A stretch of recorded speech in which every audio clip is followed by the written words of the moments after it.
Guys, today I'm going to show you how to do a 3 tea light candle holder. So I Shogi bond this one here, drilled the holes for the tea lights to fit into perfectly, and then I put a shellac coat on there. So I'm going to show you what I did. First thing is these are going to be 9 inches in length, and I'm going to use a scrap piece of 2x4. You're going to see me just cut the 9 inches, and then I'm going to show you how I do some of these edges on here. Alright guys, so I got this piece of wood. I got my table saw, I got it to 9 inches, it's a 90-degree angle.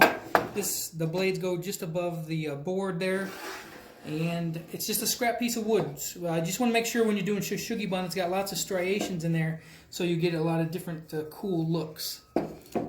So you'll see what I'm talking about here in a minute. So I'm going to turn this bad boy on.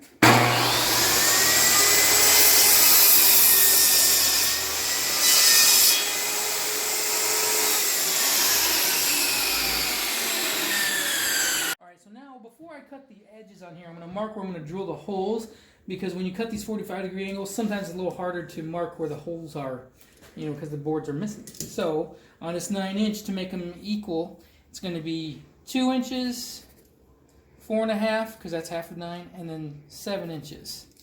And then this is a 2x4, so it's usually 3.5, something like that. So you're going to do 1 and just about 3/4. I say just about because sometimes it's 3/4, sometimes it's right before it.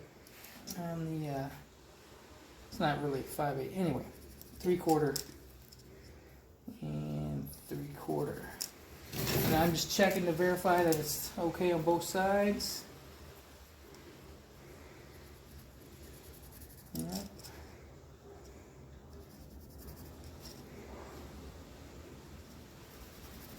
Alright, I'm just marking them good enough so I'll be able to see them when I do my drill holes over there. Alright guys, so now I put this saw on a 45-degree angle for the table saw, and I put it at 2 7/8. When you do 2 7/8, it cuts it so it leaves a little bit of angle, like on this piece here, because you can see where I marked the holes. But then I'm going to do these 45-degree angles, and I just measured that over. When you do that, it gives it a little flush piece right there and there. So I'm going to do that right now on all 4 sides. I'm going to show you like 2 sides. After the 2 sides, the camera person can shut the camera off, and we'll do the ends. Alright?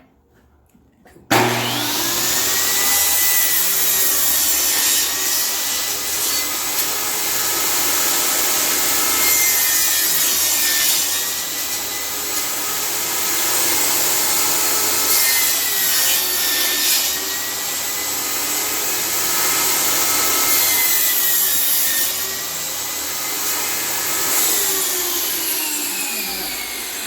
Alright, so now for these, I'm going to do 8.5 inches on this here with the 45-degree angle, and that's going to cut those edges. So we'll do those.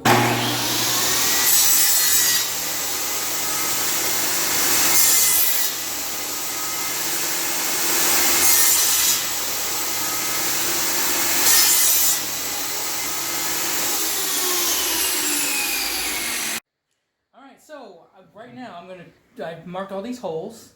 So we're going to do this right here. I'm going to mark my spot, and it's going to go right in the center there. So he's marked, so I got him straight.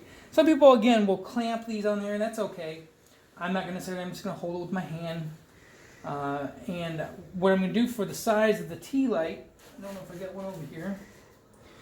So the tea light is about the same size as that. So I'm going to go a little bit like where that spot is. That's how deep I'm going to go with each of these. So this will go inside a little bit, right there, that little spot there, because these are right there. So let's do that bad boy.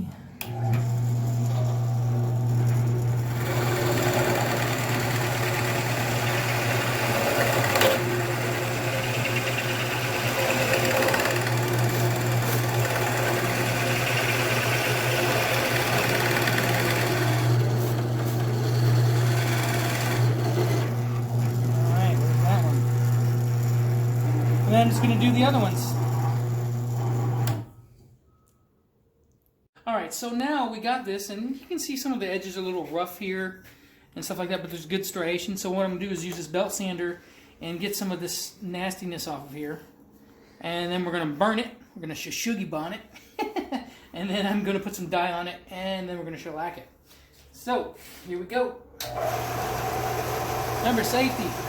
Safety.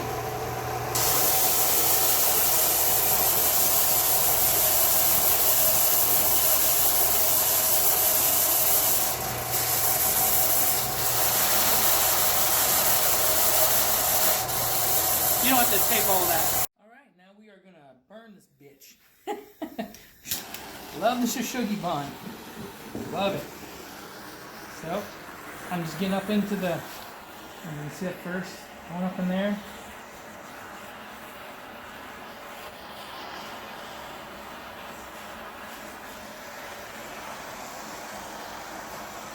And you can see all the grains. That's all going to be really cool looking. Can you see that in the camera? I hope so, man. Alright. Burn, baby, burn.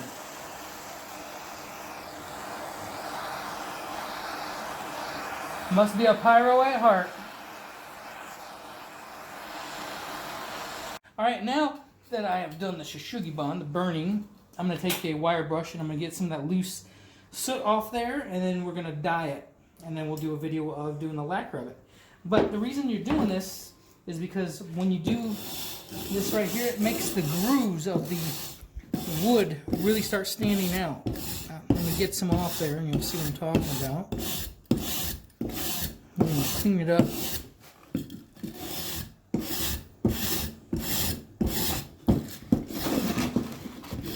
I don't know if you can see in the camera quite, but you can start to see all the ridges in the wood there. And you can feel that texture, and that is the real Shishuggi bond right there. And then when you stain it, all those little ones get darker. I'll show you when I'm done with this, and I'll get it wet real quick. Thanks. Alright, so now you got all this, and you can see where it's got all these really cool grooves. I don't know if the camera can quite capture all that. All the deep grooves and all that. It's really awesome.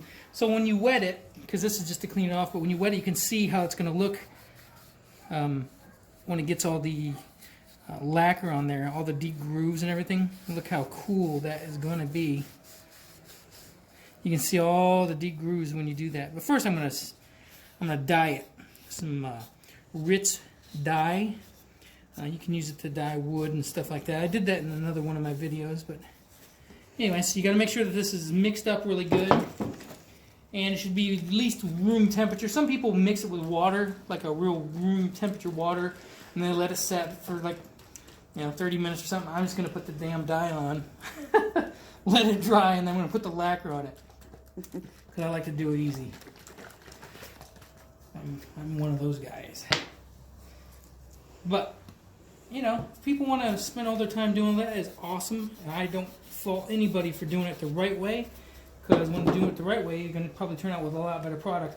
When I do stuff for the store, I do it obviously a little bit more intense. This is just for me. This is just a project for a friend of mine for free, obviously. So I'm doing a good job, but I'm not going to do nearly as good as I would if it's products I put in my store on oddballstudiostore.com.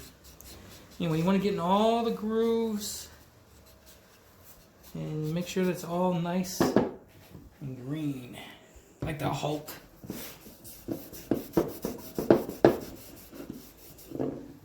Nice.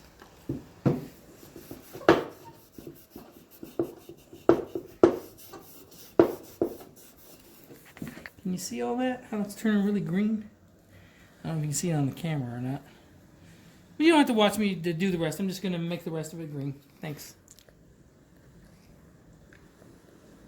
Alright, so now we're going to shellac these. I made these, the one wine holder and the 3 tea light. I did these and I need to put some varnish on them. What I'm doing is polyurethane at this time. I mixed it up, but I'm going to mix it a little bit more. You can use lacquer. Lacquer is more for, it's more durable, it's more for outside stuff, but I seem to have to do a lot of coats with the lacquer.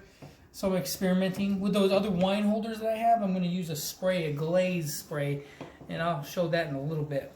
But I'm just going to do these right now. And you can see how this looks kind of dull right now, but as soon as you put the lacquer on, look how that just starts to light up. Can you see that? It turns like really super green and beautiful. I just put a nice thick coat on there. Look at that. Oh my God, that's so beautiful. Oh my God. This will probably be for my lovely wife who loves green. Oh my God, that's cool. Now I will have to, just soak in a little bit and all that. I might have to do another coat.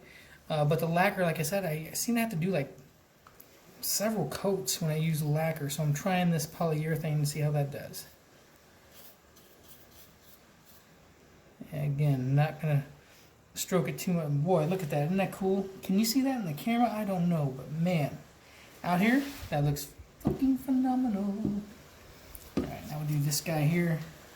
This, you got to get inside these little holes here. Make sure everything gets nice and covered.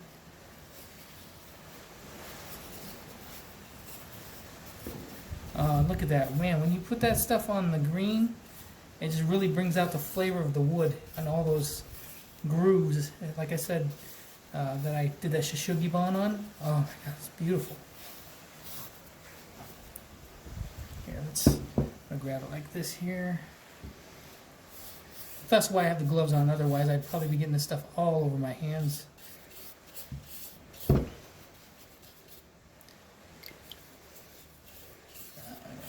Nice. And yes, I am sloppy. I like it nice and wet. I love it. I love being fucking crazy. That's awesome. Alright, now we're going to do this heart. Since we're here doing it, might as well just do it. Alright, you can see that this was stained green, but the wood, I didn't clean it up too much, but the green's still showing through, but it just has a nice cool, just a really cool look to it. So I'm just putting this on here. Oh my gosh, that's great. Can you see how that looks in there? Oh my God, that's great. Let's do this 4-leaf clover here. This is going to be part of my thing for Oddball Studio Store.com, when I'm going to make a St. Patrick's Day gift set like I did the Valentine's gift set, with a tea light holder and a wine holder of all, they'll all be all green for St. Patty's Day, but I got them all red for Valentine's Day, if you guys want to check that out. Oh, that is cool looking. Nice. I like it. Alright guys, so now I finished the tea light, the 3-candle tea light. This one also is green that I did. I don't know if you can see that in the sun or not. With all those different ridges in there and everything, you can feel the Shishugibon on there. It's fantastic. So I did do a couple others. I did a red one here, which is pretty freaking cool. And then this is just a natural one. I just put the clear coat on it. I love how all the wood has different types of grains, so you get a different type almost every time you do one of these things. So there you go. There's how to do the 3 tea light candle holder that I make. If you want to purchase one, go to oddballstudiostore.com. Thanks, and have an awesome day. Alright guys, so today I wanted to show off my 3 tea light candle holders here. So I have one lit up. These are the things that we make on oddballstudiostore.com. If you get a close-up, you can see that they're nice and shining. We have different colors. There's the red. There's this beautiful turquoise. I don't know if you can even see that in the phone. I don't know if that's showing up good enough or not. But there's a blue. And we just have several different colors here. There's a mocha one, so that's really dark. Again, I'm not sure if that's showing up in there really well. And then we have the red and the wood. Of course, then we also have our rope wine holder here, and then I have my guitar wine holder on the other side over here. So anyway, if you like any of these gifts, please go to oddballstudiostore.com. Thank you for all the friends and everybody that looked at these and saying, hey, I like those. That's awesome. Thank you very much. Have an awesome day.